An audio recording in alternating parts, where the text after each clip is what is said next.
Am I the a-hole for refusing to contribute to my sister's retirement plan for our parents? Am I the a-hole for not wanting to give part of my paycheck back to my company?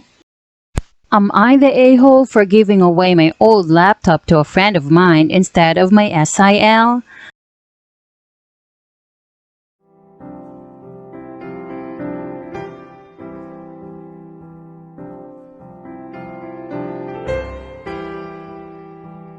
Am I the a-hole for refusing to contribute to my sister's retirement plan for our parents?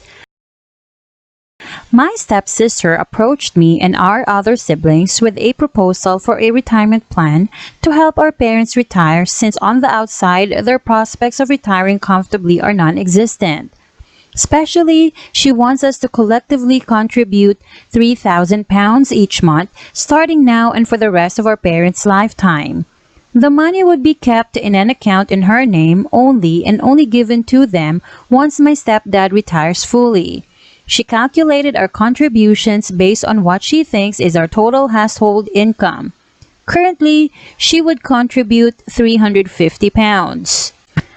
Her bio sister, £550, my bio sister, £850, and me, £1,250. I said no for a few reasons, but I didn't disclose the reasons to them. The first being, my sister and I have always helped my mom, and by extension my stepdad, financially since we both had our first jobs. My sister and I have a joint account which we contribute to monthly. The money is our mom's and she has full access to it and can spend it however she likes. My stepdad doesn't know about the account since he has a bit of just giving money away when he has it. The second, our parents had a religious marriage and never registered it with the government, so they're not technically legally married. If my stepdad passes away before my mom, the money will most likely go to my stepsisters because my stepdad isn't the type to write a will. I think that's unfair, since both me and my sister are being expected to contribute the majority of the £3,000. The third, I don't trust this stepsister. She asks our parents for money constantly and is partly the reason why their savings are non-existent. Lastly, I think it was a bit presumptuous of her to decide how much we would all contribute, and it rubbed me the wrong way. Especially since I am a stay-at-home mom currently, so she's essentially just assuming my husband is going to pay on my behalf. After I said no, both of my stepsisters flipped on me. They said I was selfish and greedy, that I should want to help our parents, especially their dad, since he used his hard-earned money to raise me. I got annoyed because they wouldn't drop it and told them I didn't care. Am I the a-hole?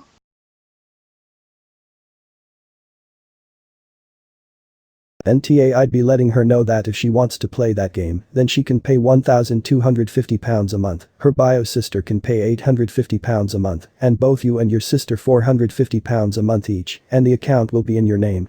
Then you'll be more than willing to allocate the money towards their bills and give them a little spending money and keep the rest in the account for future medical bills. She's the one who decided on this, so both her and her sister can take up the bulk of the payments instead of you and your sister, and make it known to all parties that under no circumstances at all can she ask her father and your mother for money anymore, because she's constantly asking them for money.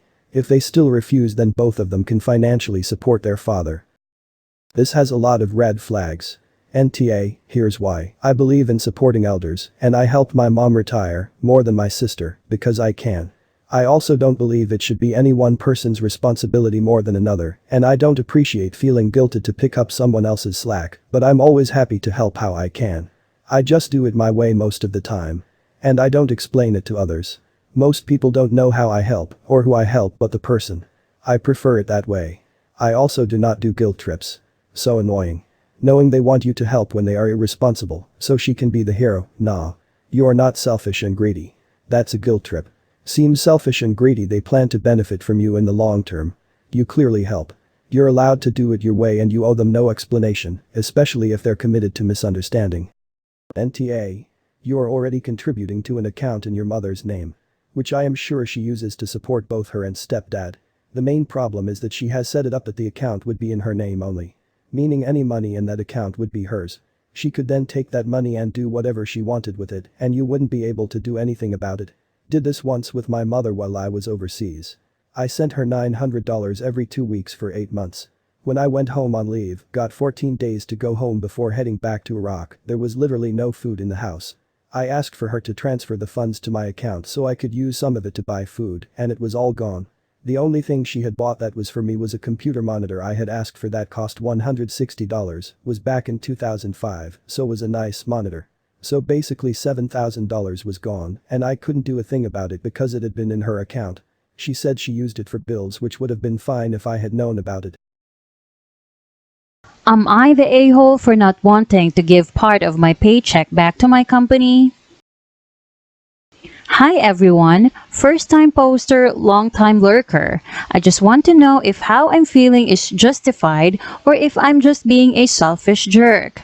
I recently started working for a large nonprofit that specializes in giving money back to the community in our region. Recently, they sent an email out stating that in addition to the work we put into the company, they would also like for us to make a financial contribution for the end of the year. They stated we could make a one-time contribution for the year or we could sign up to have a part of our paycheck taken out through the next fiscal year to go to our funds. In the email, they said they want to have 100% financial support from the staff as they have in the past, and if they receive 100% participation, they will let us leave early on a Friday afternoon in January. I just started this year, so I am unaware of the validity of the statement. Currently, I am just about making ends meet with my paycheck alongside of having large medical and car bills I am in the process of paying off. And it pisses me off a little that they are asking the employees to give up part of our pay we are earning to give back to them. They by no means are in financial straits as they are a multi-million, if not billion-dollar charity. However, I would hate to be the one person to not contribute that would keep people from getting the extra time off. And I know the money will be going to good causes. Am I the a-hole for not wanting to pay my company back for my own work? Edit. Because I've seen a little confusion, I wanted to clarify it isn't a link where we can choose whether or not we would like to contribute. They publicly publish everyone who has given, both inside and outside of the company, so it's public knowledge if you have or haven't given. Jumping on the top comment to say, I've had this happen a couple of times. NTA and I know how you feel. Give what you can if you can, it's a thing that happens in some lines of work. I work at a church and we recently had 2 capital campaigns for a 2-part construction project. If you've never been through it, capital campaigns are funded by pledge donations from the church. Pledges are all we need for banks to then loan us the money to have the work done, and then pledges continue to come in over the next year or two, and we gradually pay down the loan. Our pastor wanted to be able to tell the church the staff 100% supported, to encourage them all to pledge, so he told us he expected all of us to make a pledge. The first time I was barely making ends meet, plus construction costs meant the staff weren't getting COL raises. I couldn't afford it, and I was annoyed about the expectation on the staff. I pledged $50 I think, the lowest I thought I could get away with. Second time, I could afford to pledge more, but I was not a fan of how some things were being handled, plus more missed COL raises, so I pledged $100 and mentally counted them not paying me raises as part of my donation.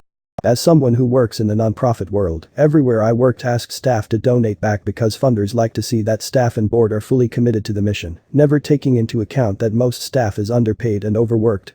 I have always worked in fundraising and have in the past told both staff and board member that $1, even told one person once the 50 cents would do it, counts as a donation that I can put in their name. At no point do I share how much any person gives, just that they give, so we can show 100% participation. I luckily work at a new place that only asks and expects senior leadership to donate as they get paid the most, and I don't have to ask the person who makes minimum wage to cough up money. As others have pointed out, it is also possible they just define participation as answering. My current and previous employers were measured this way. So declining to donate was fine, but they wanted you to log in and say so.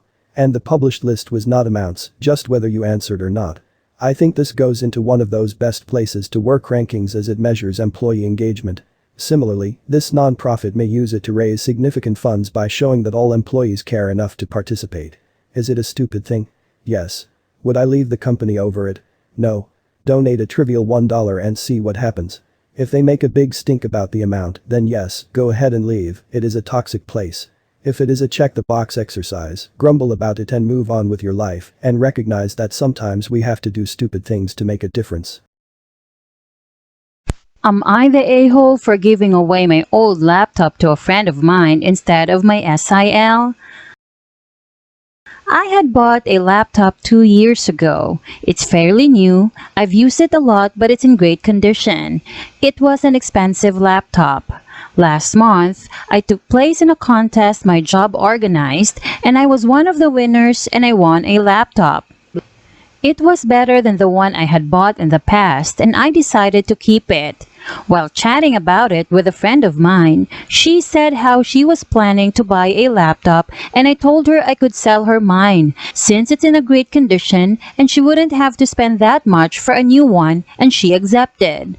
So I sold my friend my old laptop.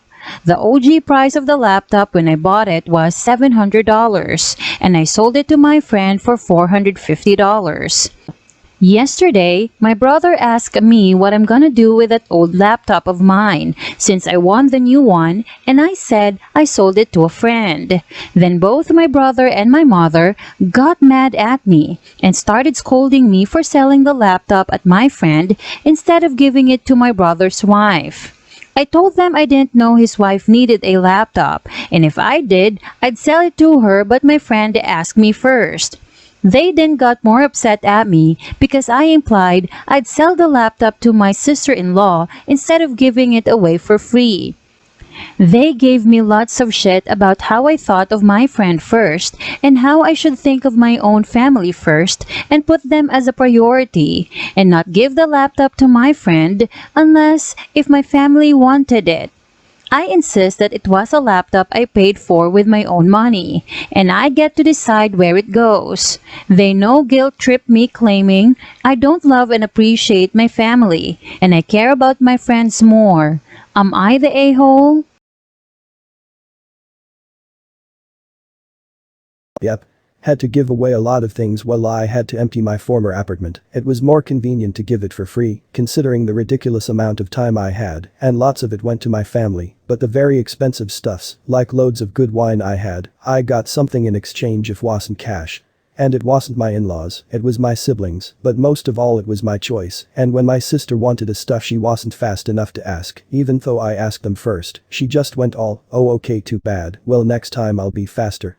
So NTAXD it's your stuffs and you're free to do whatever the fork you want with it. They are absolutely right, you should have called each of your relatives in turn, in order from closest to most distant relative, ask if they needed it, if no then asked if they thought they might need it within 2 years, and if still no, then offered them 2K to take it of your hands per second NTA. It's not your responsibility to keep tabs on anyone's wants or needs, nor giving them stuff for free. You talked with a friend, and when said friend mentioned needing a new laptop, you made a deal. Now if SIL needed a new laptop so badly, maybe the moment you told you want a new one, brother could have said, hey wife mob really needs a laptop, but we are short on cash. Can we work something out, or maybe gasp SIL could have asked you herself. NTA I love how everyone is quick to say you don't love and appreciate your family when you do something you want to do that doesn't benefit them. You bought something and sold it. Would it have been nice to sell it to your SIL? Sure. But it wasn't brought up until after you had already sold it. This is why I currently am North Carolina with most of my relatives, drugs, and my MOTHER financially abuse, except for select few. The few I still talk to know why I am NC with the rest and don't push it. I moved literally 2,000 miles away from them to get away from this kind of drama. Kinda hard to pressure me when they can't contact me and definitely can't show up. Expecting to get it for free when you've gotten $450 from a friend for it is pretty shameless in itself. Trying to guilt trip you makes it even worse. Also she is your brother's family, not necessarily yours, and maybe it's because my brother's GF is a insert whatever you feel appropriate, but not in a million years would I describe her as my family, just because she's his partner. NTA for me, and maybe they should take a look at themselves and ask themselves why you might value your friends more if they act like that, but it would probably go right over their heads anyway. NTA, it's your laptop, you can do what you want with it, including selling it to a friend. I've got a brother that's like that. He gets mad if I don't think of him or his wife whenever I'm selling things or getting rid of stuff, and it's to the point where I would rather give things away to the local charity shops than give them anything. If I don't invite his wife to come to comic conventions with me and he finds out I went, he gets upset saying, you know she likes that stuff, why don't you ever think of her? I cannot stand the woman, and most of the time I get invited by other friends. That doesn't give me permission to invite other people, though even if I did get permission, I would not be inviting her. You don't owe him anything just because you share blood. You're not a mind reader who knows she needs a new laptop. I'm heckin' petty though, so if I noticed they got a new coffee maker or something I'd be like, where is the old one? Why didn't you give it to me if you were going to upgrade? NTA, it was your laptop, therefore you were free to do with it what you wanted. Your friend and you came up on a price you could agree upon. The fact they wanted it for free is mind-boggling. Do they think they get it for free cause you got one for free and now it's their turn for a free buy? That's not how things work in reality. Maybe they should visit it more instead of staying in their land of entitlement and imaginary ownership. If they keep pestering you about it, just say it's no longer up for debate and any further harassment will be met with blocks and cutouts. Then do it if they call your bluff. Toxicity has no place in your life, so be ready to show them all the curb. All the best. NTA, the old laptop was yours to sell. You are not obligated to give it away to a family member. It's not your brother's or your mother's place to tell you what you should do with it or berate you for your choice. You are not selfish for doing so either. You paid a lot of money for it and you chose what most others would do and sell it on so that you get some of your money back for it. You don't owe your still brother or mother your belongings, whether or not you have a new one. You paid for it, not them. Your brother should help Sil save to buy her a laptop. You can buy them for £200 nowadays. It doesn't have to be an expensive one. Sounds like Sil desperately trying to up her position in the family by making you look bad. Tell her to get a job if she wants one so badly. The next time they come around guilt-tripping you about why you didn't give your laptop away to your SIL, just say, because. That's it. No other words need be spoken. Then, every time they repeat that same question, respond with the same because. If nothing else, it will drive them crazy. You don't owe your family any explanations regarding your property and what you do with it. Their entitlement and belief that you can read their minds and know your SIL needed a laptop without anyone mentioning it to you just shows me how stupid they are. Don't engage in stupid conversations with stupid people. It's not worth it. NTA. When I was younger I got a decent camera for Christmas. A couple years later I bought myself a nicer one and wanted to give the old one to a friend who planned to study photography in school and needed a DSLR. However, my parents decided for me that my younger sister would get the old camera and I couldn't even keep it if I wanted to. Nobody should be allowed to dictate what you do with your own property, not even family.